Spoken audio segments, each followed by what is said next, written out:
intéressant parce que nous sommes dans une série d'études jusqu'à Pâques. Et selon mes calculs, nous avions 6 études à faire ensemble. Nous en sommes présentement à la 3e. Alors, j'ai quelques questions à vous demander ce matin en ce qui concerne les décisions que vous prenez dans la vie. Parce qu'il y a des décisions qui sont bonnes, il y en a d'autres qui sont mauvaises. Il y a certaines décisions qui ont des conséquences bénéfiques et d'autres ont des conséquences néfastes. Certaines des décisions vont contribuer à votre réussite dans la vie, alors que d'autres décisions vont tout simplement vous ruiner. Vous pouvez prendre quelques instants et penser à l'histoire de votre vie et aux décisions que vous avez faites. Je suis persuadé que certaines de ces décisions étaient très bonnes, alors que d'autres n'étaient peut-être pas tout à fait aussi bonnes. Bien sûr, c'est ce que nous parlons aujourd'hui, les décisions. Les décisions que nous prenons en préparation pour Pâques qui s'en vient en 2021. Certaines décisions sont sans impact majeur. Par exemple, qu'est-ce que vous avez mangé ce matin pour déjeuner? Si vous avez déjeuné, ça a plus ou moins d'impact, certainement pas beaucoup d'impact, tandis que d'autres décisions que vous prenez ont un impact majeur qui vont vous suivre pour le restant de votre vie. Vous êtes où vous êtes aujourd'hui à cause des décisions que vous avez prises dans le passé. Et votre futur sera déterminé par les décisions que vous prenez aujourd'hui. J'aimerais lire un passage des Saintes Écritures qui se trouve dans l'Évangile de Luc, chapitre 23, et j'aimerais lire le verset 33. 2 hommes se trouvaient, un de chaque côté. Ces 2 hommes ont pris des décisions. Leurs décisions ont eu des ramifications pour l'éternité. Et dans Luc chapitre 23 au verset 33, nous lisons ceci. Lorsqu'ils furent arrivés au lieu appelé Grand, ils le crucifièrent là, ainsi que les 2 malfaiteurs, l'un à droite, l'autre à gauche. En préparant nos cœurs pour Pâques cette année, j'aimerais que vous puissiez penser, méditer avec moi au processus par lequel le Seigneur a dû passer à travers lors de sa crucifixion. Parce qu'avant que la résurrection prenne place, Christ a dû avoir une crucifixion. Dans l'histoire que nous avons lue ce matin, Jésus était maintenant en train de s'en aller sur le lieu du crâne pour se faire crucifier. 2 autres personnes allaient aussi se faire crucifier. 3 croix étaient présentes sur le mont du Calvaire. Et souvent, nous pensons à la croix de Jésus, ce qui est très bien. Mais nous oublions les 2 autres croix qui ont également beaucoup à nous enseigner. J'aimerais continuer la lecture de notre histoire qui est devant nous et je vous inviterai de descendre un peu plus bas, toujours dans le passage de Luc 23, et cette fois-ci au verset 39. Regardez, l'un des malfaiteurs crucifié l'injuriait disant, « N'es-tu pas le Christ? Sauve-toi toi-même et sauve-nous. » Mais l'autre le reprenait et disait, « Ne crains-tu pas Dieu, toi qui subis la même condamnation? Pour nous, c'est justice, car nous recevons ce que nos crimes ont mérité. Mais celui-ci n'a rien fait de mal. » Et il dit à Jésus, « Souviens-toi de moi quand tu viendras dans ton règne. » Jésus lui répondit, « Je te le dis en vérité, aujourd'hui tu seras avec moi dans le paradis. » Les textes bibliques de cette histoire qui nous intéresse ce matin, je crois sincèrement qu'ils ont beaucoup à nous enseigner. Parce que tout repose sur des décisions importantes que nous devons prendre dans la vie. Dans cette situation, j'aimerais que vous puissiez considérer avec moi certaines observations. La première est celle-ci. Il y avait deux malfaiteurs, l'un à droite et l'autre à gauche. Nous ne connaissons pas leur nom, nous ne connaissons pas leur âge, nous ne connaissons même pas leur crime, mais nous savons sans aucun doute qu'ils étaient des malfaiteurs méritant la mort pour leur crime. Alors maintenant, essayez de comprendre le contexte sur le mont du Calvaire. 3 croix, Jésus au centre, l'innocent qui a été crucifié et 2 coupables, un de chaque côté de lui. Les 2 brigands étaient des amis dans la moquerie.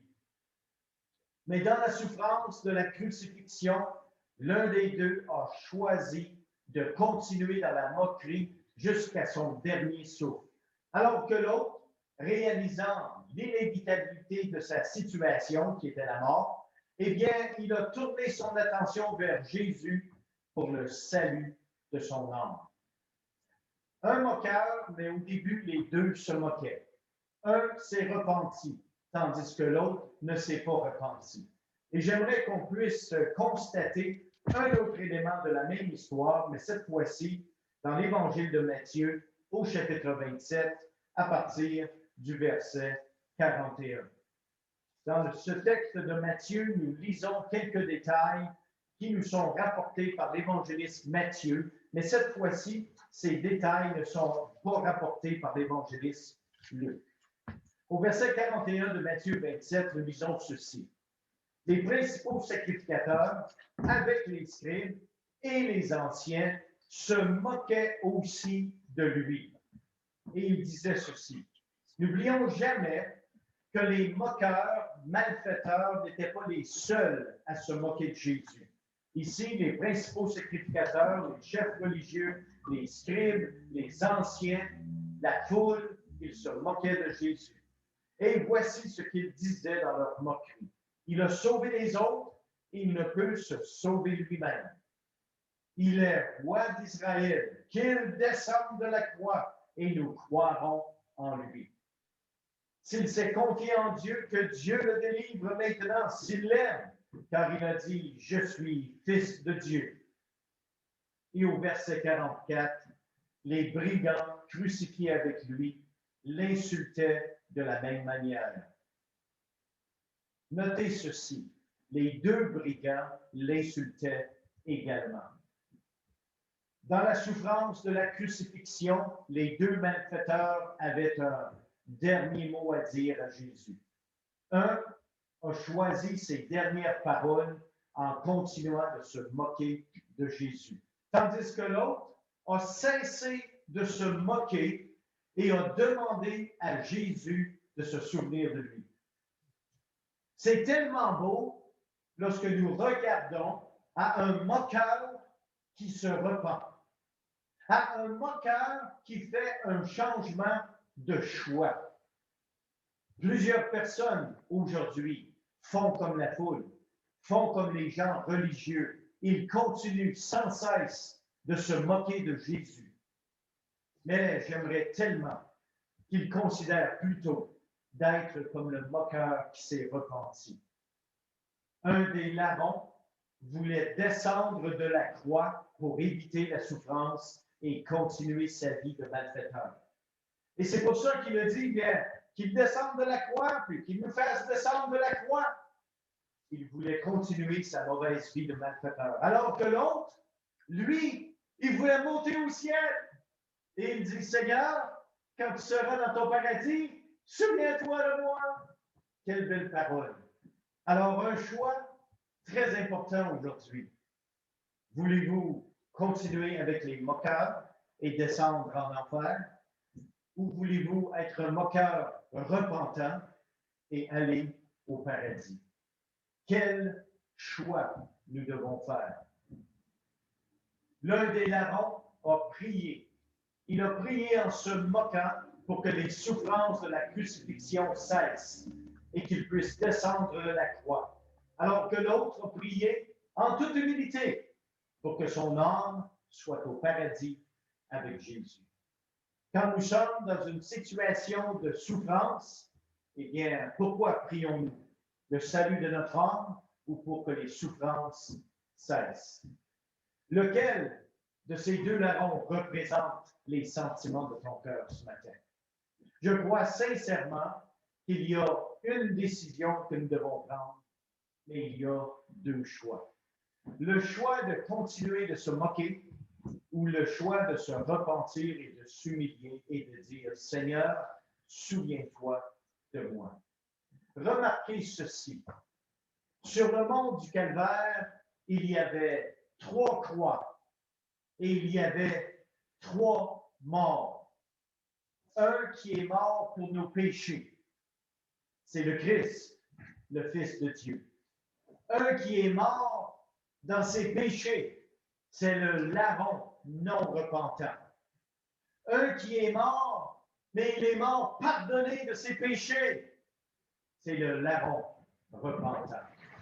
Quelle belle histoire à raconter. Un moqueur, mais un moqueur repentant. Et parce qu'il s'est repenti, il a été pardonné de ses péchés. Comment vas-tu mourir? Vas-tu mourir dans tes péchés ou vas-tu mourir pardonné de tes péchés? Sur le mont du Calvaire, il y avait 2 coupables et un innocent. 2 qui payaient leur dette à la société et un qui payait la dette pour vos péchés et les miens. Quelle belle image nous avons sur le mont du Calvaire. Le message du salut qui est représenté par ces 3 croix. Alors ce matin, nous pouvons conclure ceci dans notre méditation ensemble. Nous pouvons conclure que c'est la repentance qui vous accorde le salut et non pas vos bonnes œuvres.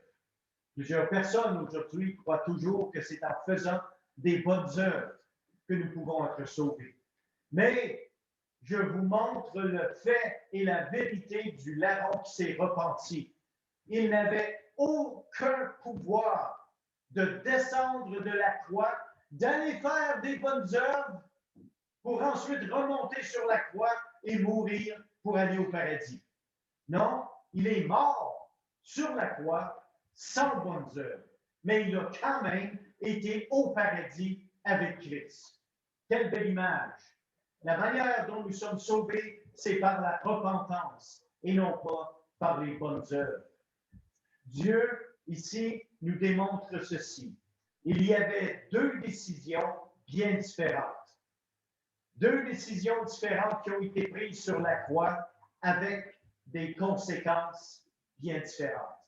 Une décision a permis à l'âme d'un pécheur d'aller au paradis, alors que l'autre a péri dans ses péchés. Le salut est immédiat et c'est certainement ce que les 3 croix du Calvaire nous enseignent. Parce que le Seigneur a dit, aujourd'hui, tu seras avec moi au paradis. Non pas peut-être tu seras avec moi si mon Père t'accepte. Non pas, si possible, tu seras avec moi.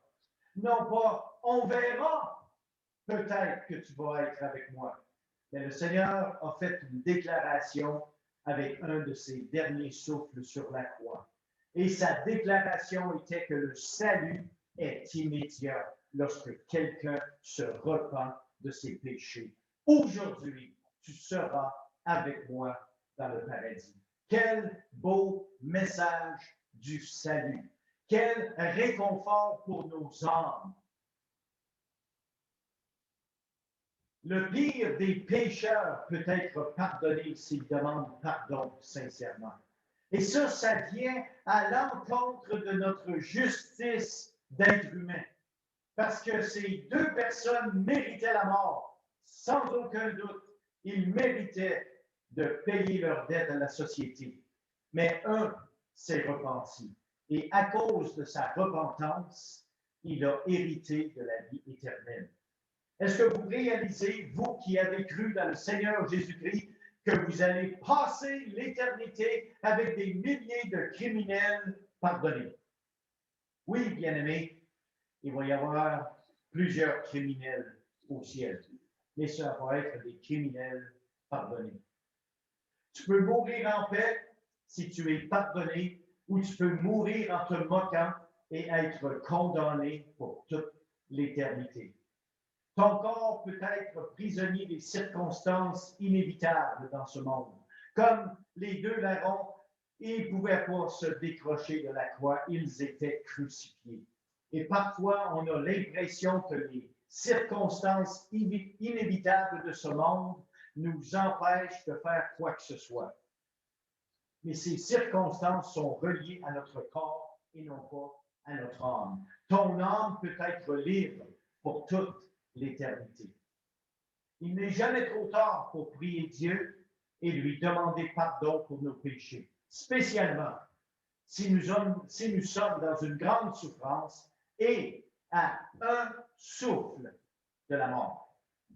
C'était la situation du larron qui s'est repenti. Il n'était qu'à quelques souffles de la mort, mais il a choisi de se repentir. Jésus est mort pour les péchés du monde, mais il est aussi mort pour les péchés d'un individu, un malfaiteur repentant. Voulez-vous être cet individu aujourd'hui?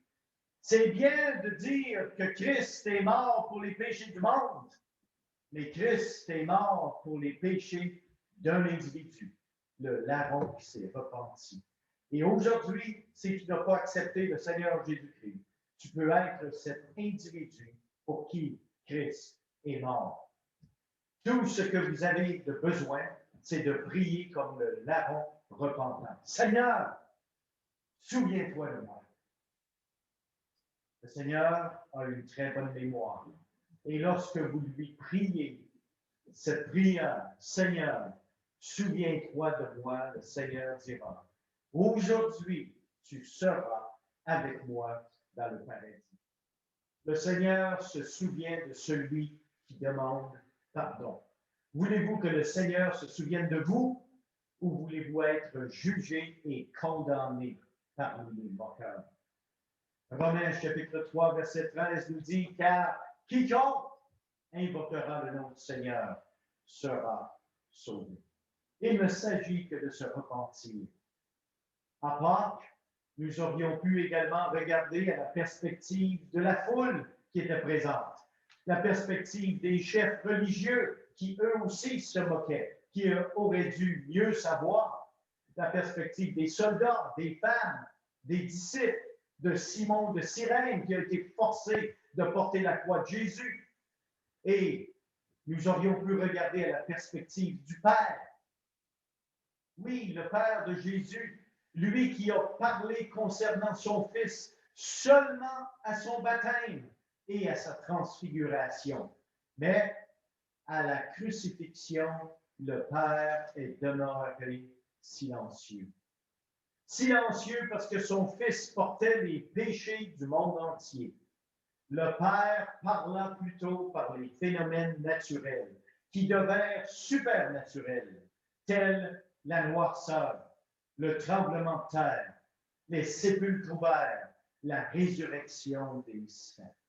C'est de cette manière que le Père a choisi de parler lorsque son Fils est mort pour vos péchés et les miens. Alors, en vertu de Pâques qui s'en vient, ceux parmi vous qui allez écouter ce message, est-ce que vous avez pris une décision? Une décision qui affectera votre éternité. Une décision qui exige la repentance de votre part. Une décision qui va tout changer dans votre vie.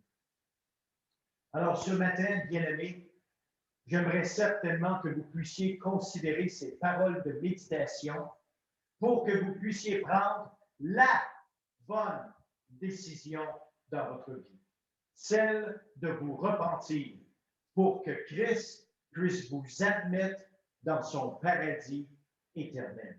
Alors que le Seigneur vous bénisse, que le Seigneur vous comble de ses bénédictions. Mettez votre foi dans le Seigneur Jésus-Christ lui-même et que sa grâce vous accompagne en toutes choses.